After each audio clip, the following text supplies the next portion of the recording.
Hoy vamos a socializar el protocolo sobre elementos de protección personal y otros lineamientos acerca del COVID-19 en el Hospital Infantil Los Ángeles. A continuación, pues vamos a iniciar con la presentación. Bueno, los criterios para definir los casos son cambiantes. Actualmente hay 5 definiciones de caso, pero como esto va a variar dependiendo del comportamiento del virus a nivel nacional, es mejor que cada persona que esté interesada en definir los casos consulte el documento del Ministerio de Salud, que lo pueden hacer en la intranet o en el CIVIGILA, en la pestaña que dice coronavirus.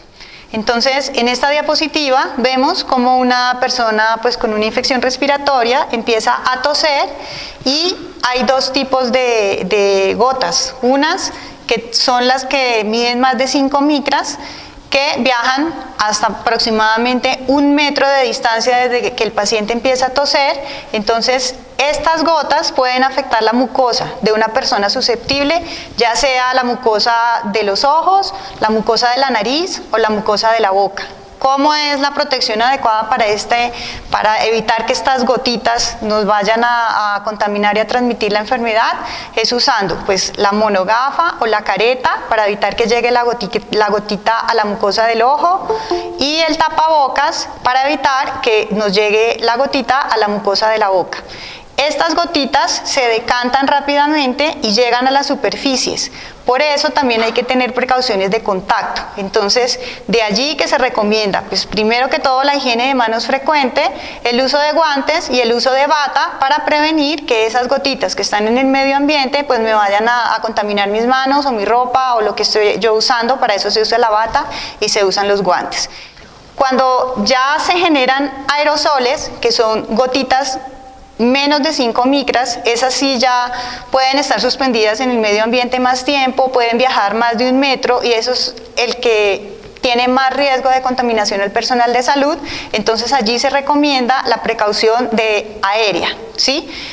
Que es con la careta de protección y específicamente la mascarilla N95 o una mascarilla de alta eficiencia, que es la que va a prevenir que esas microgotas, que son las de menos de 5 micras, pues me vayan a contaminar. Cuando es un caso sospechoso o confirmado del COVID-19, pero es un paciente que solamente está pues con sintomatología respiratoria, que va a estornudar, que va a toser, o sea que no va a generar aerosoles, o sea esas gotitas menos de 5 micras, solamente vamos a colocar precaución, pues la estándar, el contacto, como ya les había mencionado anteriormente, y la precaución de gotitas. Si el caso es sospechoso confirmado, pero el paciente presenta generación de aerosoles, vamos a utilizar pues, la precaución estándar, la precaución de contacto y la transmisión aérea, o sea que tenemos que evitar que esos aerosoles pues, sean inhalados por nosotros.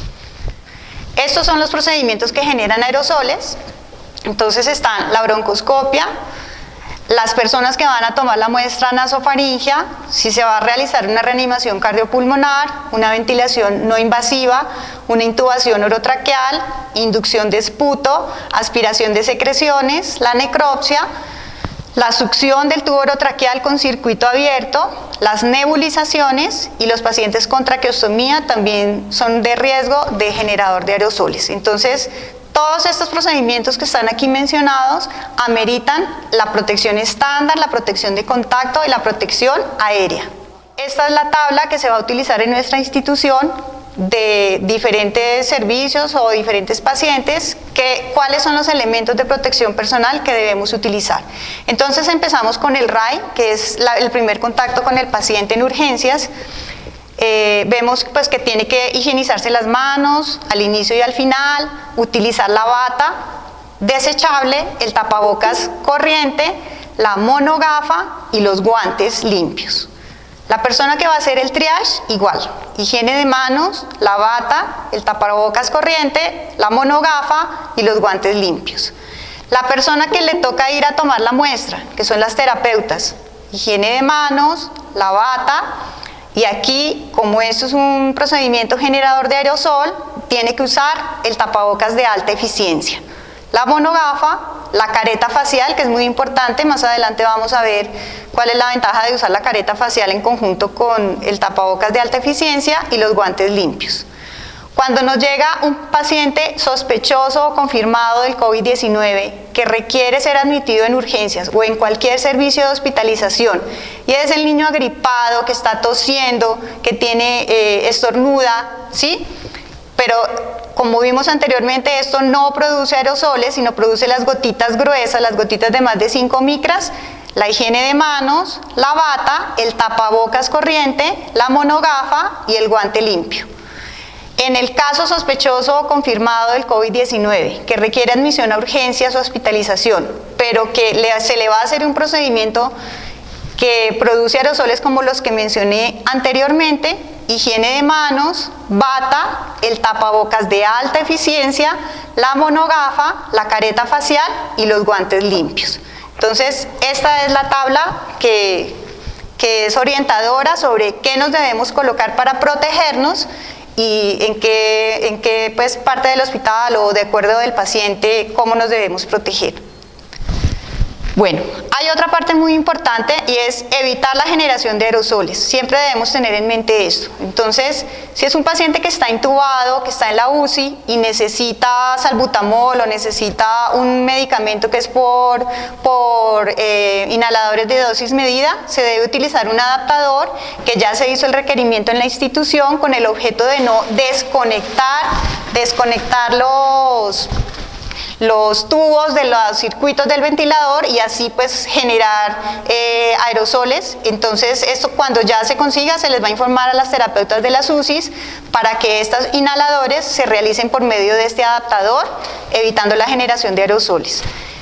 Si es un paciente que no está intubado y que necesita salbutamol, beclometasona, hipatropio, porque es un asmático, porque es una bronquiolitis o algún tipo de broncoespasmo, se van a utilizar con cámara espaciadora. No se pueden hacer las nebulizaciones. Entonces, nunca realizar nebulizaciones en estos pacientes sospechosos, sin utilizar el inhalador de dosis medida con la cámara espaciadora. Una de las recomendaciones para evitar la generación de aerosoles es no dar ambú con la máscara en la cara del niño cuando es una reanimación. Dice que preferiblemente intubar sin realizar este procedimiento antes, pero pues ustedes saben que esto a veces es impredecible y hay unos pacientes que se desaturan hasta cero y pues toca administrarles reanimación con bolsa máscara. Entonces, para evitar esto, para evitar el riesgo que presente la generación de aerosoles en estos casos, se va a utilizar esta nariz de camello, que es un filtro. Lo importante es que el filtro diga que es HMEF, o sea que aparte de ser humidificador, tiene un filtro que protege contra bacterias y contra virus. Entonces, esta nariz de camello se va a colocar, se coloca la mascarilla, se coloca el filtro, la nariz de camello y se adapta al ambú. Para una máscara número 1 se necesita la nariz de camello neonatal. Ahí vemos cómo está la máscara número 1, que es para niños chiquitos, está la nariz de camello y está la bolsa resucitadora. Para las máscaras 2, 3 y 4 se va a utilizar la nariz de camello pediátrica.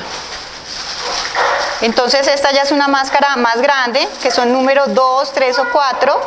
Se pide la nariz de camello pediátrica, que no solamente permite humidificar, sino que también tiene un filtro protector para bacterias y virus. Y miren cómo empata en la bolsa resucitadora en la máscara. Listo. Y para las máscaras número 5 y número 6, que son las más grandes, entonces vamos a pedir la nariz de camello de adulto y miren cómo empata entre la máscara y la bolsa resucitadora. Estos dispositivos solamente pues se van a entregar cuando el paciente sea sospechoso o confirmado del COVID-19. Ahorita pues hay un pánico generalizado y entonces todo el mundo quiere usar todo para protegerse y no hemos tenido ni siquiera el primer caso. Entonces debemos de racionalizar los recursos y utilizarlo verdaderamente en el paciente que se necesita. Durante los procedimientos que generen aerosoles en la unidad de cuidado intensivo, solamente puede estar la terapeuta respiratoria. El resto del personal debe estar afuera. Cuando ella termine ya pueden ingresar pues otras personas a hacer lo que tengan que hacer. Deben estar muy pendientes de eso y la terapeuta respiratoria debe también estar pendiente de hacer lo que debe hacer cuando esté sola y sacar al resto de las personas. En otros servicios donde se realicen procedimientos que se generen aerosoles, se debe limitar como máximo 2 personas. Por ejemplo, en la toma de la muestra. Va a entrar la terapeuta y va a entrar un auxiliar que va a ayudar a tener al niño para poder tener la muestra. La única excepción de esta norma sería una emergencia, por ejemplo, una reanimación cardiopulmonar y que se necesiten más personas o algún otro tipo de emergencia que necesite entrar. Pero entonces estar muy pendientes que entre menos personas pues se disminuye el riesgo de contaminarse con aerosoles. Ahorita vamos a hablar un tema súper importante que es cómo nos debemos colocar y cómo nos debemos retirar los elementos de protección. Para colocar los elementos de protección hay una secuencia, pero lo más importante es en el retiro, porque a veces somos descuidados el personal de salud y ahí es donde se presenta el riesgo de contaminarnos con la infección, con el virus, porque no seguimos como la secuencia o la norma adecuada para retirar los elementos de protección y nos podemos contaminar. Hemos dividido en procedimientos que no generan aerosoles, cómo colocarse y quitarse, y cómo colocarse y quitarse en procedimientos que generan aerosoles. Entonces vamos a empezar. Primero, higienizarse las manos.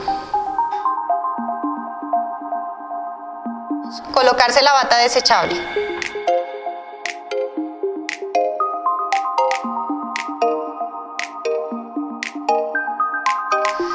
Colocarse o verificar la adecuada colocación del tapabocas corriente. Entonces, si ya lo tiene puesto, pues verificar que lo tenga bien puesto, como el alambrito de la nariz esté bien, y si no lo tiene, pues colocárselo de manera adecuada. Colocarse o verificar la adecuada colocación de las monogafas que queden encima del tapabocas. Y por último, colocarse los guantes.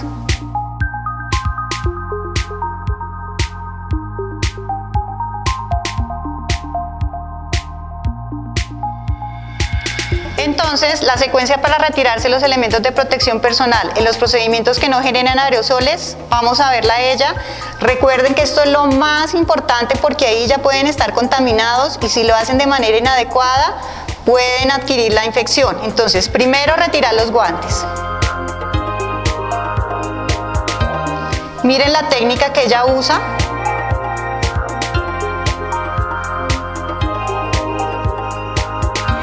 Y se deben desechar en la caneca roja.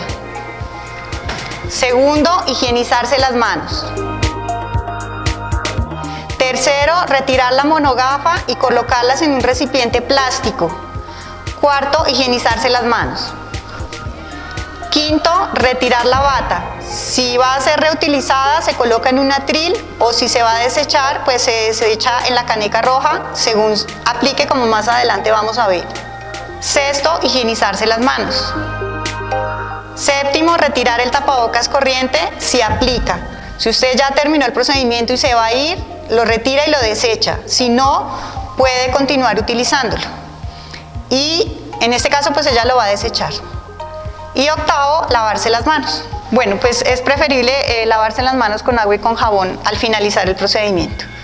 Bueno, ahora vamos a mirar la secuencia para colocarse los elementos de protección personal en procedimientos que generan aerosoles. Primero, pues higienizarse las manos.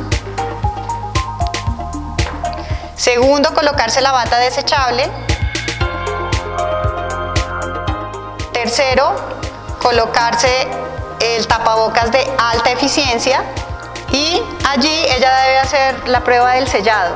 Con las manos encima del tapabocas ella inspira, expira y siente si el tapabocas se infla y se desinfla. Si ella siente que hay algún tipo de escape, debe mirar dónde está la falla. Si está mal adaptado en la nariz o los cauchos están mal colocados y tratar de hacer el sello máximo para que cuando haga la prueba del sellado, no se encuentre ningún tipo de escape.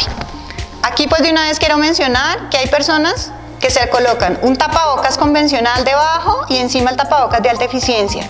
Como les dije, la prueba del sellado es lo que los va a proteger a ustedes de aspirar Aerosoles. Si se coloca una mascarilla convencional debajo y encima el tapabocas de alta eficiencia, ya la mascarilla que se coloca abajo, por entre comillas protegerse más, va a evitar que haya un adecuado sello de la máscara con su cara y va a generar más riesgo en vez de más protección. Entonces no hagan eso. O hay otro tipo de personas que usan la mascarilla de alta eficiencia y encima de la mascarilla de alta eficiencia se colocan un tapabocas convencional. Y son ejemplos que hemos visto en nuestra institución. Eso tampoco sirve de nada. O sea, la mascarilla N95 protege en el 95% de estos aerosoles. Por eso es el número, ¿sí? Entonces no utilicen elementos adicionales como para generar mayor seguridad de protección, que no, en la vida real eso no está pasando. Bueno, entonces continuamos. Colocarse la careta. Entonces miramos que esta careta es súper importante porque si hay algún tipo de secreción del paciente o los aerosoles que estamos mencionando, protege de que la parte frontal del tapabocas se contamine. Entonces siempre debemos utilizar la careta, que permite también el reuso o el uso extendido de la mascarilla de alta eficiencia, como vamos a hablar más adelante. Y colóquese los guantes. Por último, en el caso de las terapeutas respiratorias que tienen que tomar un aspirado nasofaríngeo o que tengan que hacer su trabajo y que generalmente son generadores de aerosoles el trabajo de ellas, deben utilizar doble guante. El gorro es opcional. En todos los protocolos que vimos recomiendan si el cabello es largo recogerlo. ¿Se puede o no se puede utilizar gorro? El gorro es opcional, no es un elemento obligatorio. Bueno, entonces ella ya está lista para hacer su procedimiento generador de aerosoles y ya terminó. Entonces vamos a ver la secuencia de retiro. Entonces, primero retirar los guantes.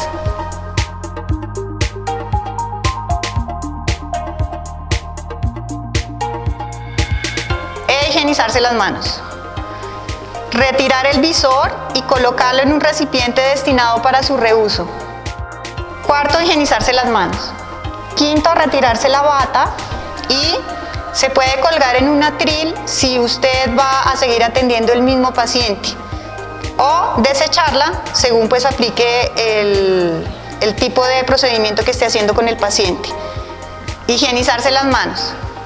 Retirar el tapabocas de alta eficiencia y guardarlo en una bolsa de papel craft. Lavarse las manos. Todo lo que estamos mencionando ahorita es con respecto a paciente sospechoso o confirmado. Entonces ahorita vamos a hablar de cada elemento de protección personal por separado. Entonces vamos a empezar a hablar del tapabocas corriente. El uso del tapabocas se debe hacer cuando usted esté atendiendo a un paciente con sospecha o que esté confirmado, pero que no esté generando aerosoles, como ya mencionamos. Se debe colocar con los pliegues hacia abajo, no tocar el tapabocas mientras lo mantenga en uso, porque si usted toca la parte frontal del tapabocas está contaminando sus manos.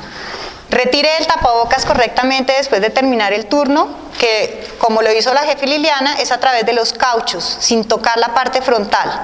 Y se debe desechar en una caneca roja si ya terminó el turno. Si no ha terminado el turno, pues lo tiene que utilizar en el turno que le corresponda. Si es de 6 horas en la mañana, si es de 6 horas en la tarde, o máximo 12 horas si es el turno de la noche. No permitir que el tapabocas esté en el cuello. Siempre que retire el tapabocas debe higienizarse las manos. Ahí ya están las horas que les dije. Se va a entregar un tapabocas por cada turno de 6 horas y para un turno de 12 horas. No se debe guardar en el bolsillo de la bata, ni lo debe dejar como a veces uno llega al turno y lo encuentra ahí al lado del computador. Siempre, si ya no lo va a utilizar, lo tiene que desechar en la caneca roja. ¿Cuándo se va a cambiar el tapabocas? Cuando se humedece, cuando hay salpicaduras con secreciones de los pacientes. Y después de valorar a un paciente sospechoso o confirmado de COVID-19, sobre todo en el servicio de urgencias, cuando esté atendiendo este tipo de pacientes. En cuanto al tapabocas de alta eficiencia, anteriormente el CDC recomendaba que cada mascarilla de alta eficiencia debía ser desechada con cada paciente.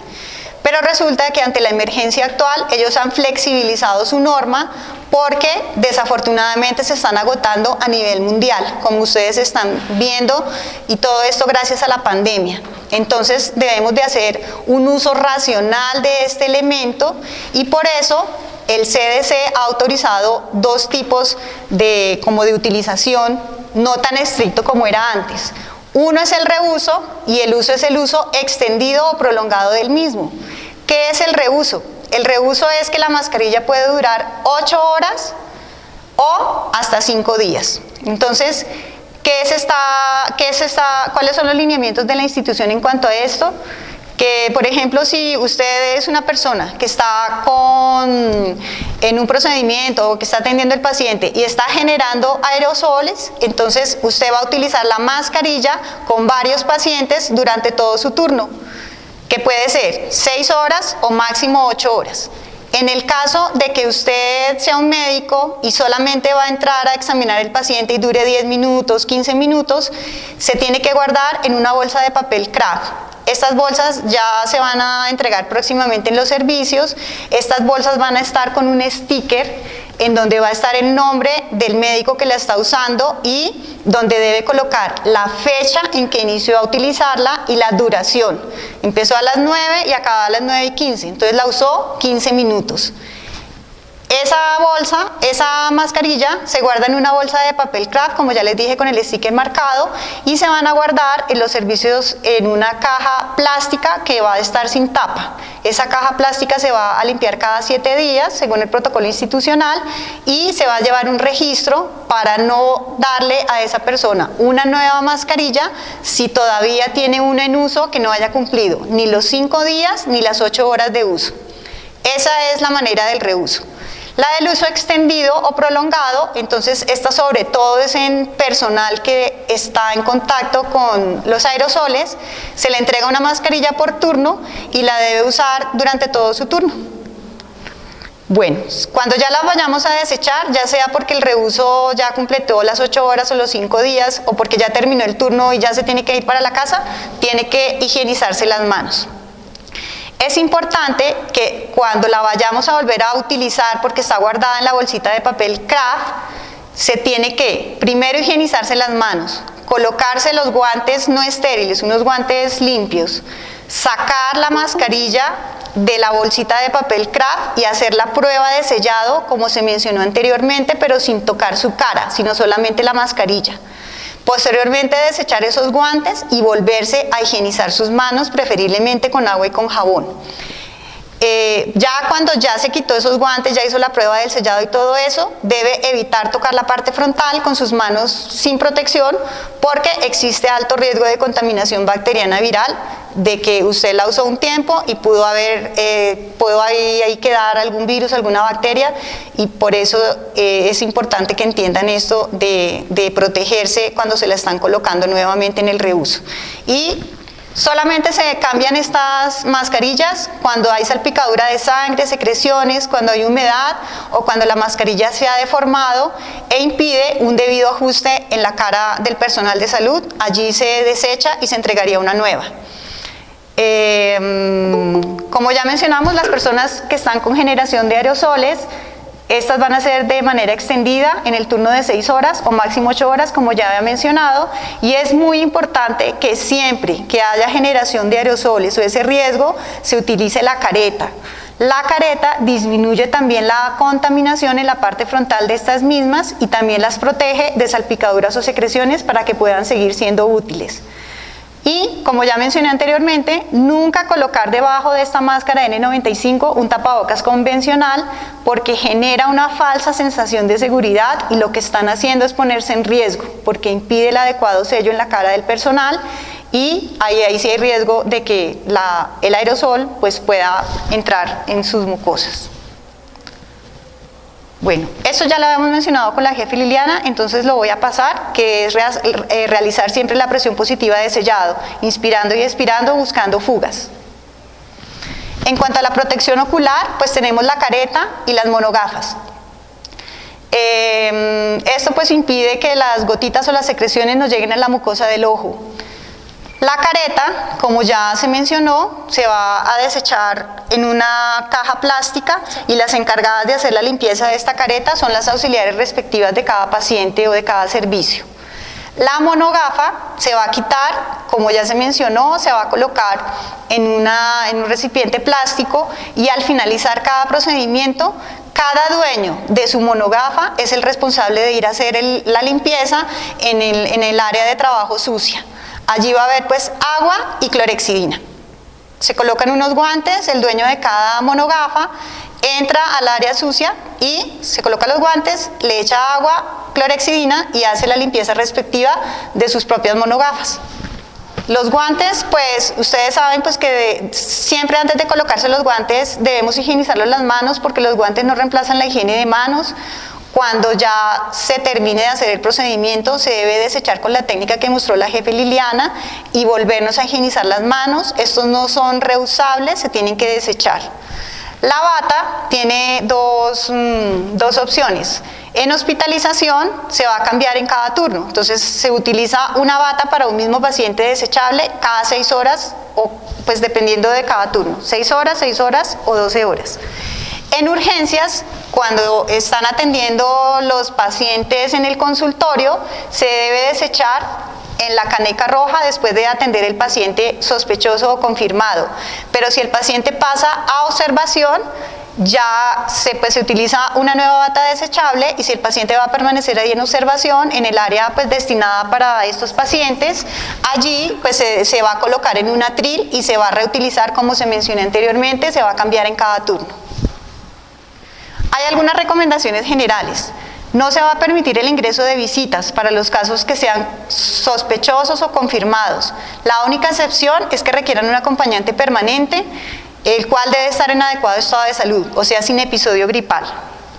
En caso de que un paciente con sospecha o que sea confirmado de COVID-19 requiera hospitalización, esté acompañado con un adulto en que se sospeche que también tiene COVID-19 y no haya opción de que haya otro familiar diferente a que lo vaya a relevar pues para estar con el niño, se debe informar a la jefe de vigilancia epidemiológica y ella coordina la atención por parte de la aseguradora del hospital.